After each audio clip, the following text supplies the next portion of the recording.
ನಮಸ್ಕಾರ ವೀಕ್ಷಕರೇ, welcome to the channel Harshi's fashion ಚಾನಲ್ಗೆ ತಮಗೆಲ್ಲರಿಗೂ ಸುಸ್ವಾಗತ. ಇವತ್ತು ನಾನು ಪುರಾಣ ಕಾಲದ ಸಾಮ್ರಾಟ ದಿಲೀಪನ ಕಥೆಯೊಂದನ್ನು ನಿಮ್ಮ ಮುಂದೆ ಪ್ರಸ್ತುತಪಡಿಸ್ತೀನಿ. ಈ ಕಥೆ ಹೇಳೋದನ್ನು ಕೇಳೋದಿದೆಯಲ್ಲ, ಅದರ ಗಮ್ಮತ್ತೇ ಬೇರೆ.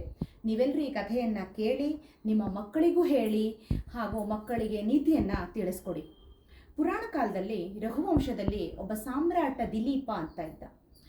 ಪ್ರಭು ಶ್ರೀರಾಮಚಂದ್ರ ಹುಟ್ಟುವುದಕ್ಕೂ ಮೊದಲು ಈ ಸಾಮ್ರಾಟ ದಿಲೀಪ ಇಡೀ ಜಗತ್ತನ್ನೇ ಆಳ್ತಾ ಇದ್ದ ಮತ್ತು ಸ್ವರ್ಗದ ದೇವತೆ ದೇವೇಂದ್ರನ ಸಹಪಾಠಿ ಸಾಮ್ರಾಟ ದಿಲೀಪ ಶಕ್ತಿವಂತ, ವೀರವಂತ, ಶೂರವಂತ. ತನ್ನ ರಥವನ್ನು ತೆಗೆದುಕೊಂಡು ಸ್ವರ್ಗಕ್ಕೆ ಹೋಗಿ ಮತ್ತೆ ವಾಪಸ್ ಭೂಮಿಗೆ ಬರುವಂತಹ ರಾಜ. ಪ್ರಜೆಗಳಲ್ಲಿ ದಯೆ, ದಾಕ್ಷಿಣ್ಯ, ಪ್ರೀತಿ, ಮನೋಭಾವ ಪ್ರತಿಯೊಂದನ್ನು ತುಂಬಿಕೊಂಡಿರುವಂಥ ರಾಜ. ಸಕಲ ಕಲಾ ವಲ್ಲಭ, 64 ವಿದ್ಯೆಗಳನ್ನು ಸಕಲ ಕರಗತವನ್ನಾಗಿ ಮಾಡಿಕೊಂಡಂಥ ಸಾಮ್ರಾಟ ಇವನು. ಅವನು ಸದಾಕಾಲ ಗೋವ್ರತವನ್ನು ಮಾಡ್ತಾ ಇದ್ದ. ಈ ಗೋವ್ರತ ಅಂದರೆ ಗೋವುಗಳನ್ನು ಸಾಕುವುದು ಹಾಗೂ ಗೋವಿನ ಸಂರಕ್ಷಣೆಯನ್ನು ಮಾಡುವುದು. ತನ್ನ ಪರಮ ಪೂಜ್ಯ ಗುರುಗಳಾದ ವಸಿಷ್ಠರ ಹತ್ತಿರ ಒಂದು ಗೋಮಾತೆಯನ್ನು ದತ್ತು ಪಡೆದುಕೊಳ್ತಾನೆ. ಆ ಗೋಮಾತೆ ಹೆಸರು ನಂದಿನಿ. ಆ ನಂದಿನಿ ಗೋಮಾತೆಯನ್ನು ತಾನು ಪ್ರೀತಿಯಿಂದ ಸಾಕ್ತಾನೆ. ಅದಕ್ಕೆ ಹಸಿ ಹುಲ್ಲನ್ನು ಹಾಕ್ತಾನೆ. ಪ್ರೀತಿಯಿಂದ ಅದರ ಮೈದಡವಿ, ಬೆನ್ನು ಹಾಗೂ ಕುತ್ತಿಗೆಗಳನ್ನು ಸವರಿ ಪ್ರೀತಿಯಿಂದ ಕಾಪಾಡಿಕೊಳ್ತಾನೆ. ಹಾಗೆ ಒಂದು ದಿನ ತನ್ನ ಹಸು ಪ್ರೀತಿಯ ಗೋಮಾತೆಯನ್ನು ಕಾಡಿಗೆ ಹಸಿ ಹುಲ್ಲನ್ನು ಮೇಯಿಸಲು ಒಂದಿನ ಕರೆದುಕೊಂಡು ಹೋಗ್ತಾನೆ ಸಾಮ್ರಾಟ ದಿಲೀಪ. ಹಾಗೆ ಅರಣ್ಯದ ಒಳಗೆ ಮುಂದೆ ಹೋಗುತ್ತಿರುವಾಗ ಒಂದು ಕ್ರೂರವಾದ ಸಿಂಹ ಎದುರಿಗೆ ಬಂದು ನಿಂತ್ಕೊಳ್ಳುತ್ತೆ. ಅದು ಹೇಳುತ್ತೆ, ಮಹಾರಾಜ, ನನಗೆ ತುಂಬ ಹಸಿವಾಗಿದೆ. ಈ ಹಸುವನ್ನು ನಾನು ಭೋಜನವನ್ನಾಗಿ ತೆಗೆದುಕೊಳ್ಳಲೇಬೇಕು.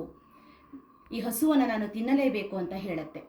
ಆಗ ಸಾಮ್ರಾಟ ದಿಲೀಪ ಹೇಳ್ತಾನೆ, ಇಲ್ಲ ವನರಾಜ, ಈ ಹಸುವನ್ನು ನೀನು ತಿನ್ನಲು ಸಾಧ್ಯವಿಲ್ಲ. ನಾನು ನನ್ನ ಬಿಲ್ಲು ಬಾಣಗಳನ್ನು ತೆಗೆದುಕೊಂಡು ನಿನ್ನ ಸದೆ ಬಡಿತೇನೆ. ಈ ಹಸುವನ್ನು ನೀನು ತಿನ್ನಬಾರದು, ಅದು ನನ್ನ ಗೋಮಾತೆ ಅಂತ ಹೇಳ್ತಾನೆ. ಆದರೂ ಸಿಂಹರಾಜನು ಕೇಳುವುದಿಲ್ಲ. ಆಗ ಸಾಮ್ರಾಟ ದಿಲೀಪ ಹೇಳ್ತಾನೆ, ಸಿಂಹರಾಜ, ನೀನು ಬೇಕಿದ್ರೆ ನನ್ನನ್ನು ತಿನ್ನು. ನನ್ನ ಶರೀರವನ್ನು ನಿನಗೆ ಭೋಜನವನ್ನಾಗಿ ನಾನು ಕೊಡ್ತೀನಿ. ನನ್ನ ಗೋಮಾತೆಯನ್ನು ಆಹುತಿಯನ್ನಾಗಿ ತೆಗೆದುಕೊಳ್ಳಬೇಡ.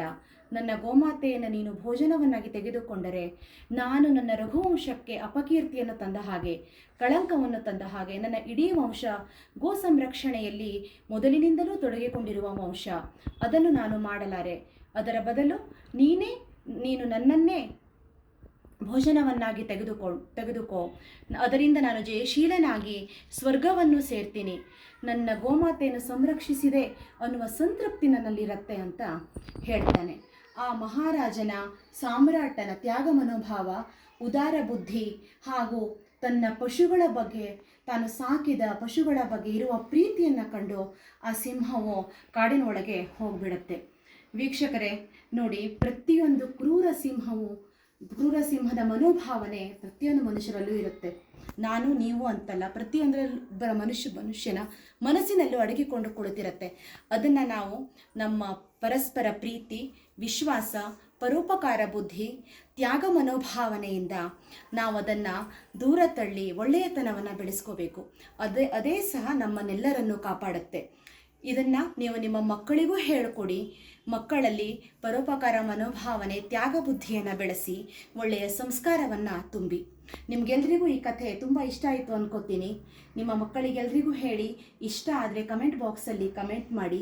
ಹೀಗೆ ನಮ್ಮ ಚಾನಲಲ್ಲಿ ಮುಂದಿನ ಎಪಿಸೋಡ್ಗಳಲ್ಲಿ ಹೀಗೆ ಪೌರಾಣಿಕ ಕಥೆಗಳು, ಕೆಲವು ಪಂಚತಂತ್ರದ ನೀತಿ ಕಥೆಗಳನ್ನು ನಾವು ಹೇಳ್ತಾ ಇರ್ತೀವಿ. ಅದನ್ನು ಕೇಳಿ ಎಲ್ರಿಗೂ ತಿಳಿಸಿ. ನಮ್ಮ ಚಾನಲ್ನ ಫಾಲೋ ಮಾಡಿ, ಸಬ್ಸ್ಕ್ರೈಬ್ ಮಾಡಿ. ಧನ್ಯವಾದಗಳು.